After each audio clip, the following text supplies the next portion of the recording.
But I didn't expect that while she talked a big game about her faith, deep down, she was just a greedy, shameless person. Back then, if someone had offered me $1,000,000, I would have been willing to kneel for it. It's hard to resist the pull of money when you're broke. The only people who can truly treat money like it's nothing are the ones who already have more than they can spend. Take me, for example. What's $10 or $20 million to me now? It's nothing. I have tens of billions in my account that I don't know how to spend. And the Grant Group makes tens of billions in profit every year that I also don't know what to do with. So what's the point of asking for another 20 million? I'd rather not take the money and have them treat me with respect, calling me Mr. Wade, their great benefactor. That's a pretty great feeling. But how could I ever tell Warnia any of this? Right now, she thinks I'm some kind of saint who sees money as worthless and has incredible powers.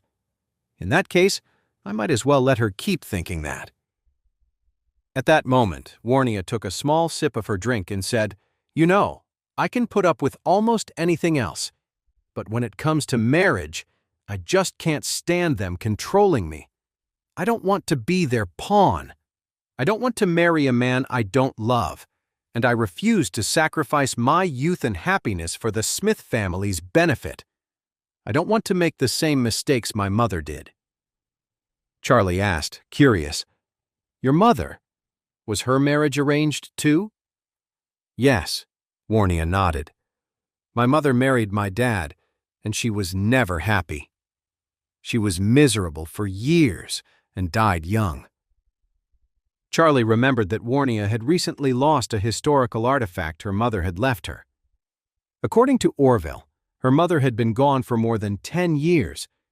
Warnia was only about 25 now. That meant her mother must have passed away when she was just 10 years old. In that case, her mom really was young when she died. Warnia took another sip of wine, fiddling with the glass in her hand. She said, apologetically, "I'm sorry for making you listen to me ramble on like this." Charlie quickly replied, "Don't say that. The fact that you chose to tell me all this shows you trust me." Warnia nodded slightly, wiping a tear from the corner of her eye. "By the way, thank you so much for everything today. You not only saved my grandpa, but you also listened to me complain. So thank you." Charlie smiled slightly. "You don't have to be so formal. We're friends, after all. When friends are too polite with each other, it just creates distance." "Yeah," Warnia nodded. "It's getting late. How about I give you a ride home?" Charlie waved his hand. "You don't need to drive me home. Besides, you definitely shouldn't be driving after drinking. You should get a designated driver." Warnia nodded and said, "Don't worry, the manager here can drive for me. I'll have her take you back first." That night, after Warnia dropped Charlie off at his home, she returned to the Smith family villa. Mr. Smith had ignored Charlie's advice to rest. Instead, he was sitting in the main hall, listening to Warnia's father and her uncles report on family matters. Seeing her return, Mr. Smith quickly waved his hand and said, "Warnia, I've been waiting for you." "Grandpa," Warnia called out respectfully, "what did you need to see me about?" Mr. Smith said, "You're the one who invited Mr. Wade here. Tell me about him. I want to know every detail." "Yes, Grandpa," Warnia said quickly. "Mr. Wade and I met by chance at the antique gallery. He was with his father-in-law at the time." "Father-in-law?" Mr. Smith frowned. "So Mr. Wade is already married?" "Yes," Warnia nodded quickly. "What a shame." Mr. Smith shook his head and sighed. "Ah, that's a real shame." Honor quickly spoke up. "Grandpa, don't worry. I've already looked into this Mr. Wade. It seems he's just a house husband for a small, unimportant family." "A small family?" Mr. Smith was even more confused. What kind of small family could land a son-in-law like him? Honor said with a smile, "The Wilson family. You've probably never heard of them, Grandpa." "I haven't," Mr. Smith frowned. "Well, since it's just a small family, that shouldn't be a problem. We still have a chance." After he spoke, he looked at Warnia and said, "Warnia, please continue." So Warnia continued. Back at the antique gallery, Mr. Wade's father-in-law accidentally knocked over one of our antique vases. But then, Mr. Wade fixed it, using some kind of lost artisan skills. He didn't just repair the vase, he actually doubled its value. That's when I really started paying attention to him. After that, Warnia described everything she knew about Charlie. When she mentioned how Charlie had defeated the famous metaphysics expert from San Francisco, causing his death at the White family's metaphysics conference in Oris Hill, everyone in the room was stunned. Mr. Smith murmured, "I've heard of that man. They say his abilities were unmatched. Even someone as powerful as Lyle Ramsey had to show him respect, and he was killed by Mr. Wade?" "Yes," Warnia said, her face filled with awe. That same day, the man was being so arrogant in front of Mr. Wade. Mr. Wade just looked up at the sky and said the word thunder. Then, a clap of thunder erupted out of thin air and struck the imposter dead on the spot. "My God, what kind of supernatural power is that?" Mr. Smith was stunned. The other Smith family members were just as stunned. Summoning lightning from the sky to strike down a metaphysics expert from San Francisco? That was unbelievable. Then Warnia said, "Later, another spiritual energy consultant from San Francisco tried to trick me. But thanks to Mr. Wade, he saw right through the guy and helped me fix the dragon's snare in my energy alignment." Warnia went on, recounting Charlie's other incredible feats. After hearing it all and considering how Charlie had just saved his life, it was as if Mr. Smith had been struck by lightning himself. He sat at the head of the table for a long time before finally sighing. The Wilson family. They have a one-of-a-kind son-in-law. This Charlie isn't just some ordinary man. He's a living legend. Honor said skeptically, "Grandpa, Charlie has some talent, sure. But isn't calling him a true prodigy a bit of an exaggeration?" "An exaggeration?" Mr. Smith said sharply.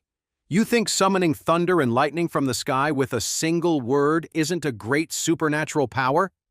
A person with that kind of power isn't just a true prodigy. They're practically a true god. That's what that is." After speaking, he turned to Warnia and said with a serious tone, "Warnia, I have a mission for you." Warnia quickly said, "Please, tell me." Mr. Smith said, "I want you to bring Charlie into the Smith family, no matter what it takes. I want him as our son-in-law." "What?" Everyone present, including Warnia, was shocked. But deep inside, a little thrill of excitement went through Warnia. Still, she answered cautiously, "Grandpa, he's already married." "So what?" Mr. Smith said firmly. "I don't care if he's married. Even if he had a dozen wives and a busload of kids, we would still have to win him over. If we can get a man like him into the Smith family, it would guarantee our family's power will grow exponentially. We could even become one of the top families in the country.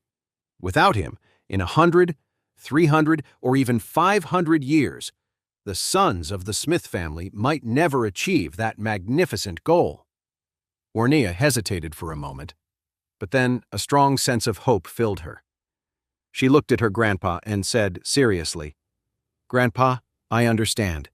Mr. Smith laughed loudly. "Good! Excellent! If you can make this happen, Warnia, you will be the next head of the Smith family." When those words were spoken, the entire room was stunned.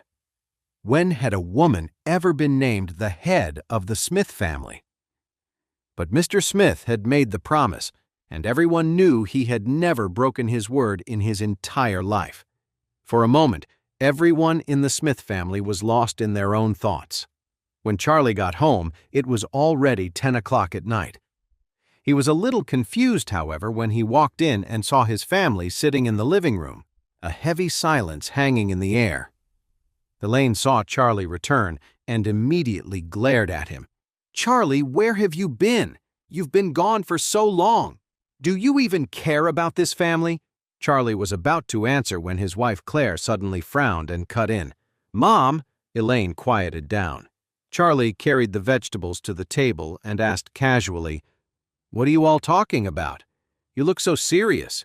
Jacob asked him, "You mean you don't know about the big news in Orris Hill today?" "What news?" "Byron Walsh's company suddenly went bankrupt and all his business partners pulled their contracts. It's like all his creditors showed up at once. His whole financial structure just collapsed and he went bankrupt overnight. He owes billions in debt. He was so desperate that he got into an accident. They say he's in a coma now." Charlie played dumb, saying with a surprised look, "Really? That's awful." Jacob shook his head and sighed. Byron Walsh used to be a big shot in the Orris Hill real estate scene. The guy was rich and powerful. I wonder who he pissed off to end up like this. A person like him deserves to go bankrupt. Claire's face was cold. She felt no sympathy for the creep who had tried to take advantage of her. Elaine sighed. "See, Claire, this is how dangerous it is to start a business on your own. You could not only lose all your money, but your life too." After that, she looked at Claire and said firmly, "This is why you shouldn't be trying to start some studio. The risk is just too high. If you ask me, you should just go back to the Wilson Group. Your grandma promised you a director position, and you'll get $1 million annual salary if you go back. Isn't that so much better than trying to start your own business?"